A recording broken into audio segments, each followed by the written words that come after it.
Hi everyone, Dr. Richard Lai here with Study Acupuncture with me. Now, if you're new here, I welcome you. My name is Richard. I'm a doctor of physical therapy and I'm an acupuncturist. And what do I do here? I make acupuncture topics as easy as possible for you to understand and comprehend so you can be the best possible acupuncturist that you can be. So whether you are an acupuncture student right now treating in the clinic, or you're preparing for your board exam, or you're a fully fledged acupuncturist, welcome. And let's learn together. So today, what are we going to do? Today, we're going to break down a really important topic and one that actually comes up on your board exams quite frequently. And that is the difference between lung dryness and lung yin deficiency. Now, these are two patterns that sound very similar, and they do in fact have some overlap in terms of symptoms, but they're actually two pretty different conditions. So we'll get into the details now. And this episode is going to be divided up into a couple different sections. So in the first section, we will talk about what lung dryness is and what causes it.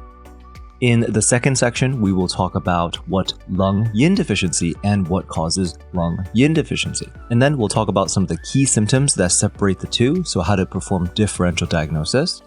And then lastly, for this episode, we will talk about some points that you as an acupuncturist can use to treat either of the two patterns. And if you're watching this and you're not an acupuncturist, for this episode, I'm trying something different, and I'm going to add some practical ways that if you feel like you want to support your lung health, or perhaps you feel like I'm experiencing some of those symptoms that you're talking about, I'm going to include some practical ways that you can incorporate into your daily life to help with your lung health. Now, big disclaimer here. If you've been following me on Instagram or any of my socials, you might have noticed that when people ask me in the comments about their symptoms and what they're presenting with and what they should do, I always refer them to their local acupuncturist.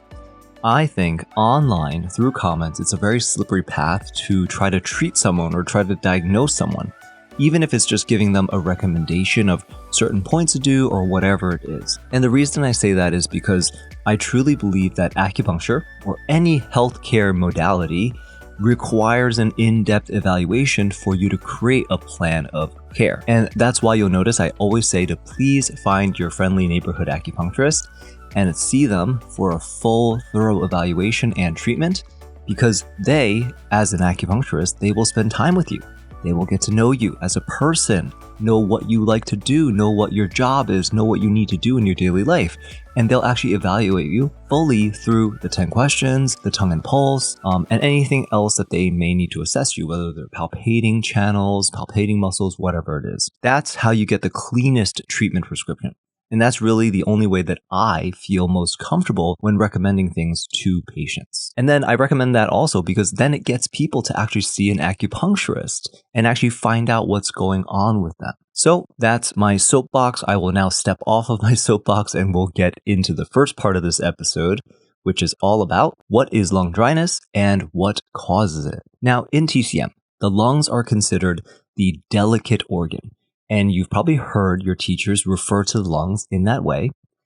And in a really funny way, maybe you didn't understand what they really meant by that. And a funny scenario could be that maybe your teacher just glossed right over it, and maybe they didn't explain it afterwards. And then in the class, it got too awkwardly long between the time that they mentioned it and the time that you're trying to bring it back up so that you can ask, what is that? And now it's been like 2 or 3 years later since that class, and maybe you still don't understand what it means. But now at school, it's almost too late for you to say, hey, what does that mean? Because basically you're like either a week from your board exams or you're about to graduate or whatever. And so I don't know, does that sound like you? No? Okay, all right, that's fine. Since it's not you, I will just explain it anyway, even though you know why it's called the delicate organ. So it is called the delicate organ mostly because of how easily the lung or how much the lung gets attacked by exterior pathogenic factors. And the reason the lung is so easily attacked, or at least just attacked first, is because of some of the very important functions of the lung.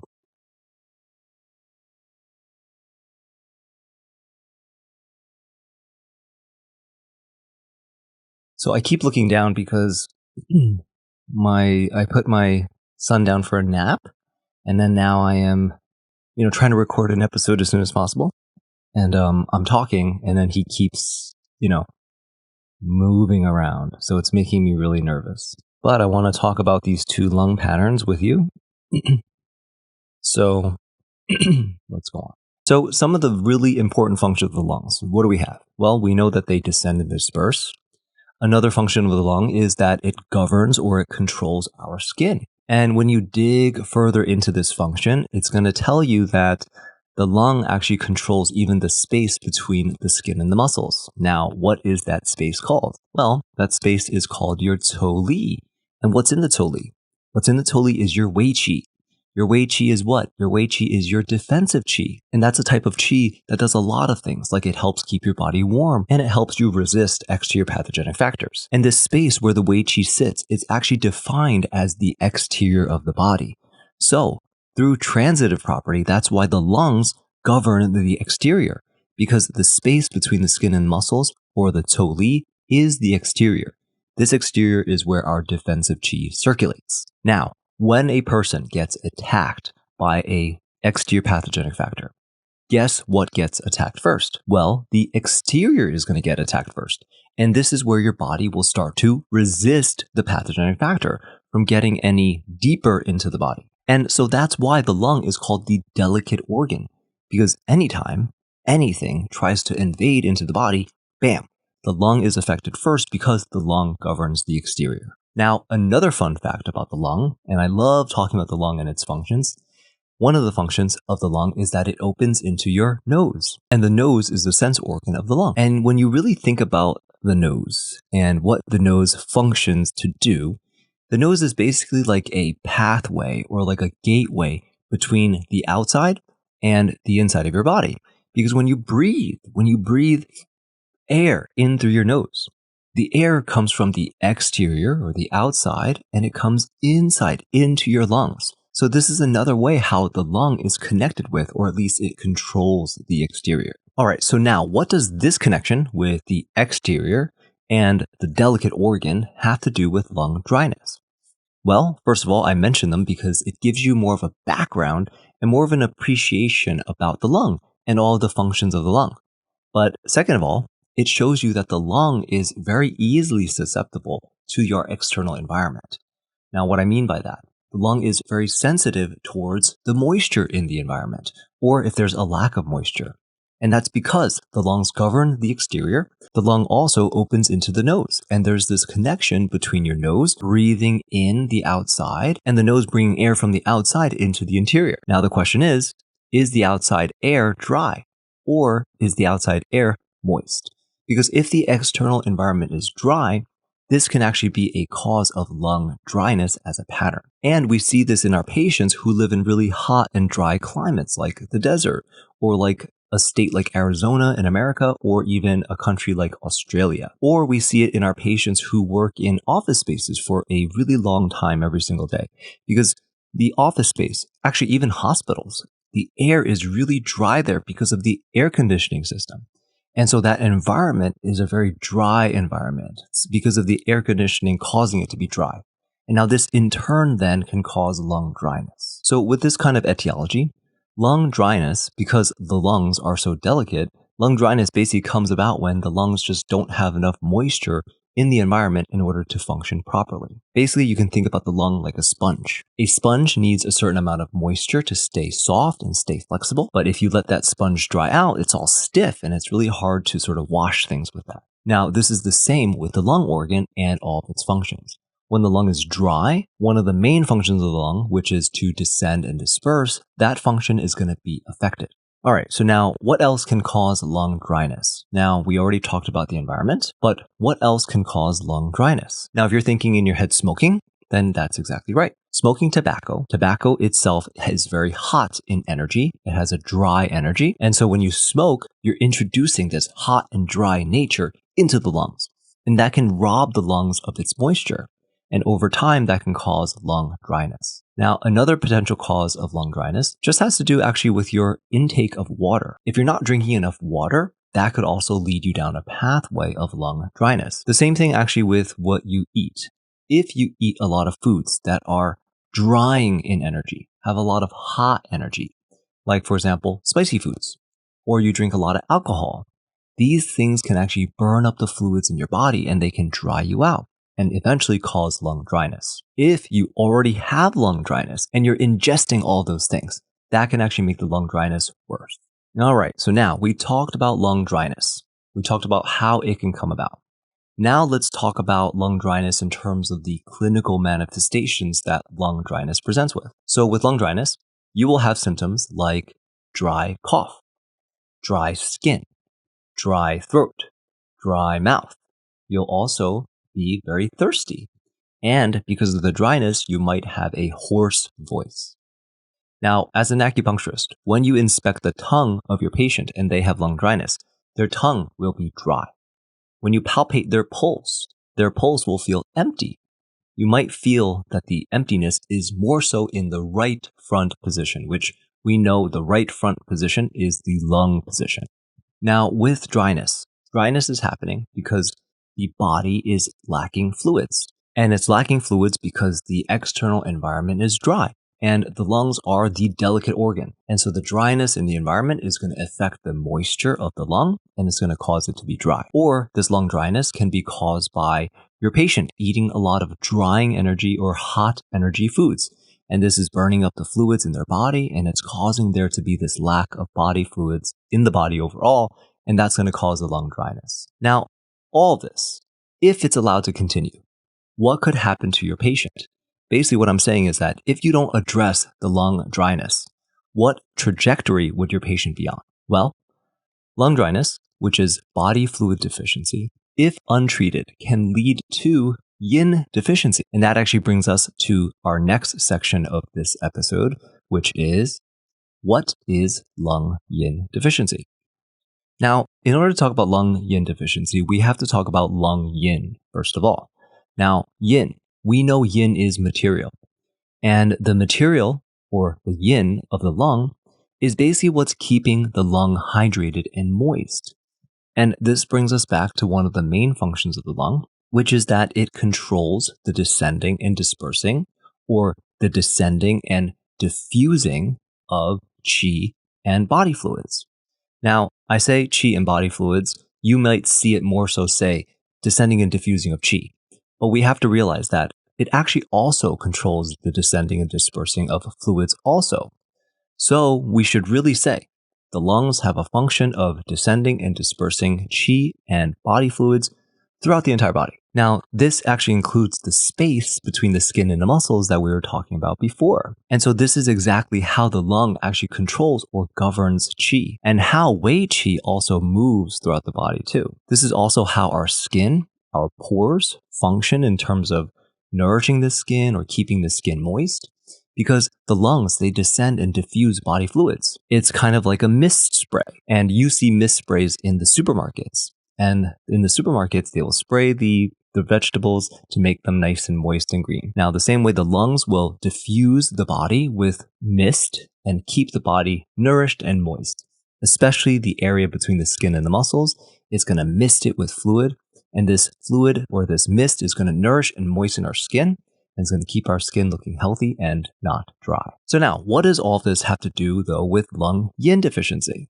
Well, with lung yin deficiency, the yin of the lung that's supposed to be keeping it moist and nourished, in this case, now it's running low.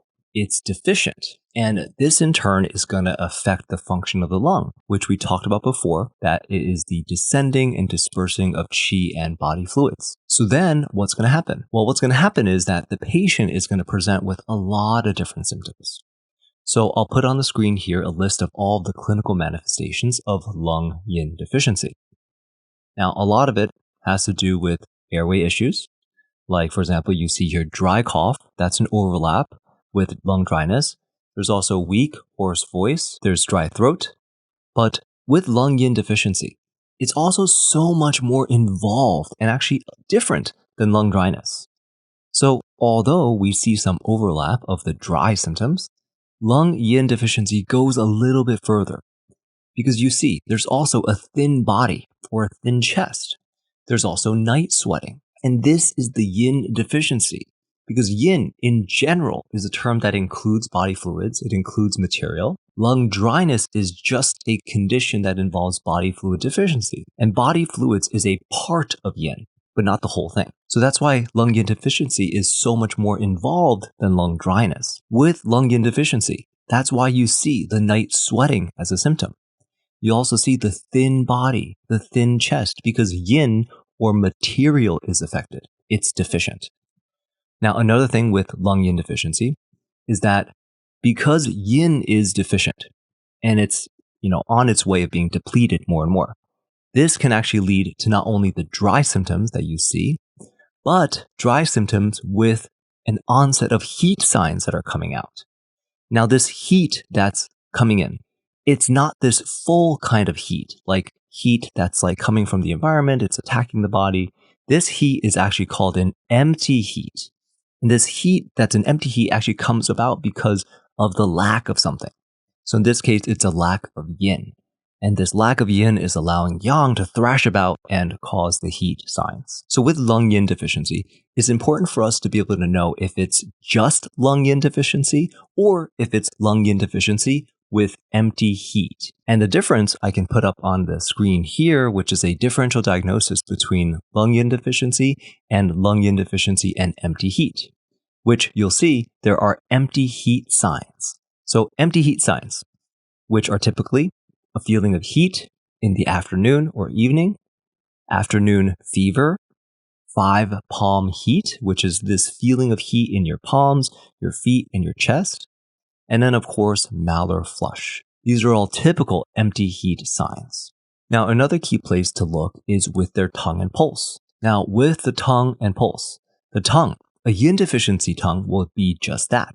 A yin deficiency tongue, which we know is basically a tongue that's without coating. But if there's yin deficiency with empty heat, the difference is that instead of just being a normal tongue color without coating, you're going to have a red tongue color without coating.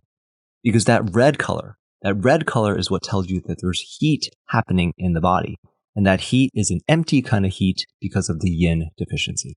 All right, so now that we talked about the symptoms of lung yin deficiency, let's talk about some of the potential causes of lung yin deficiency. So first of all, like we said before, with lung dryness, if lung dryness is allowed to continue, meaning this body fluid deficiency that's happening, we're not treating it. It's allowed to just continue.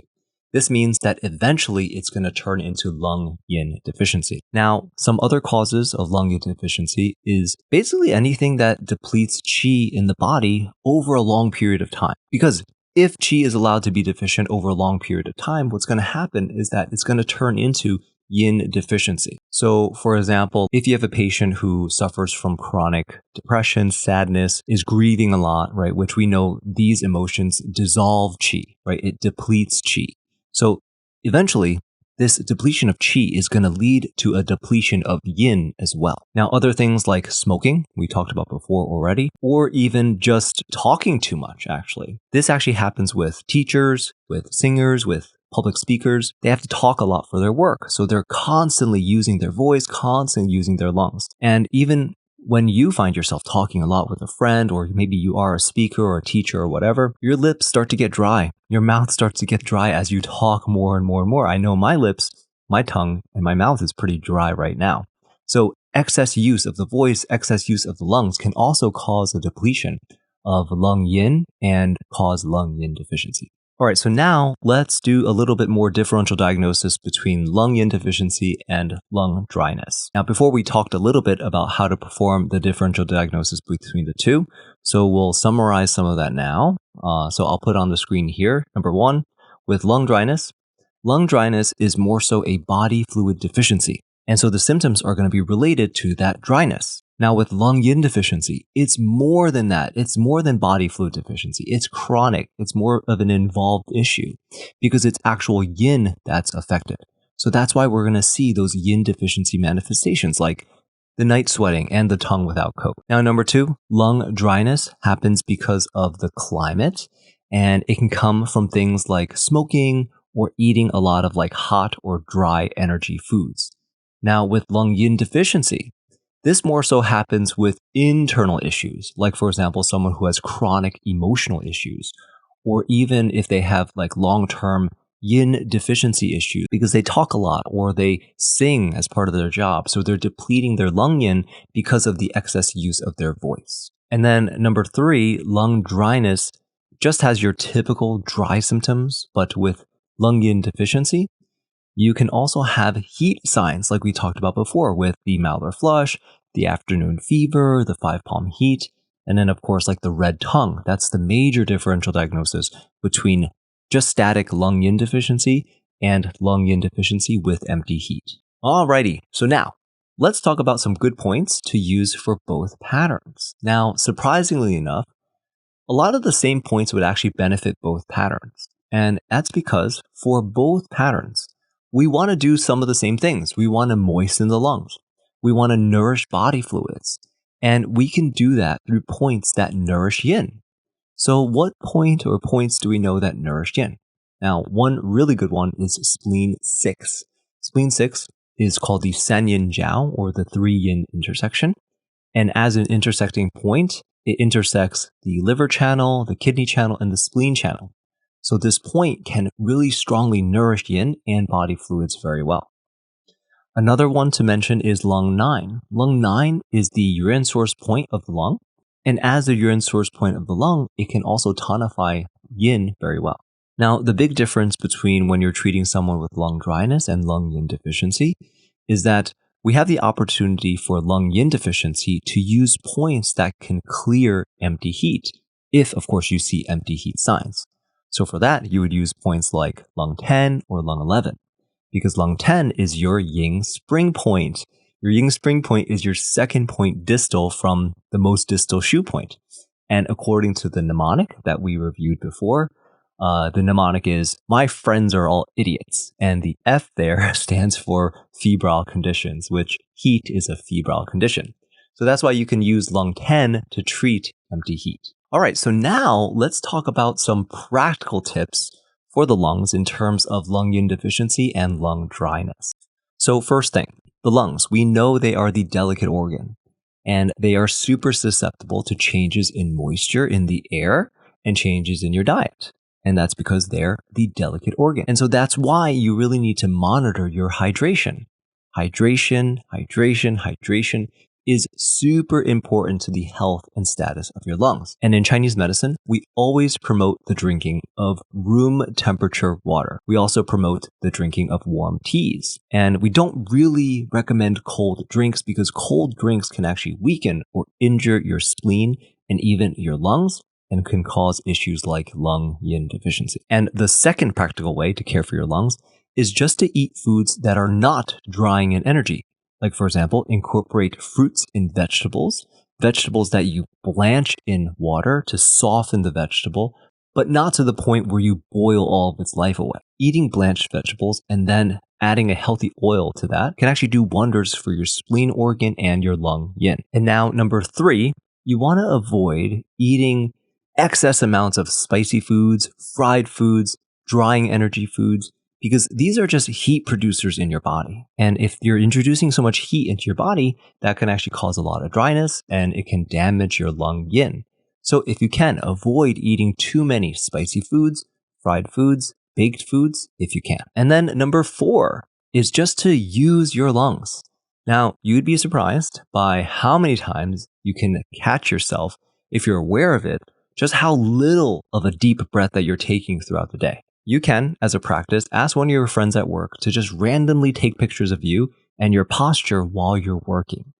And I can bet pretty good money that those pictures are going to find you slouched in a position that doesn't really do well for your lungs. And this position where you're crouched like that, where you're like caving in your chest, that's not a good position for your lungs to be able to take a deep breath. So be mindful of your posture, set a timer on your phone or your watch, and every time the alarm rings on your phone or on your watch, be mindful of your posture, reposition yourself, and take deep breaths. So do 5 deep, slow, diaphragmatic breaths, and that can really improve the health of your lung. Now lastly, number 5 is to take care of your environment, and that's to try to create a moist environment, but not too moist. just humidify your space. Getting a great humidifier is a great way to introduce some moisture into a dry climate, and this can actually help your lungs from drying out too much. All right, so those are 5 practical ways that are actually pretty simple if you think about it, but making these 1% changes can actually make a big improvement into your health overall and the health and condition of your lungs by a lot over time. All right, so that is a wrap on this episode on the lung, specifically lung yin deficiency and lung dryness. So now I want to hear from you. I want to know, have you experienced any of these symptoms with lung dryness or lung yin deficiency? Or have you tried any of the practical tips that I mentioned before? Or have you tried some of those acupuncture points? Or do you have other practical tips or other acupuncture points that you have found useful for lung health? Please let me know in the comments. And if you enjoyed this episode, please make sure that you're subscribed so that you don't miss an episode. And if you're listening to this episode on Apple Podcast, I would really appreciate it if you wrote a review. Writing a review helps the podcast get onto more people's algorithms, and I would really appreciate it so much if you did that. And actually, the most direct way to get an episode like this into more students' hands is just to share the episode. So if you know of a friend who would find this episode so helpful, send them a link to this episode so that they can benefit from it too. All right, everyone. Until next time, God bless and happy studying.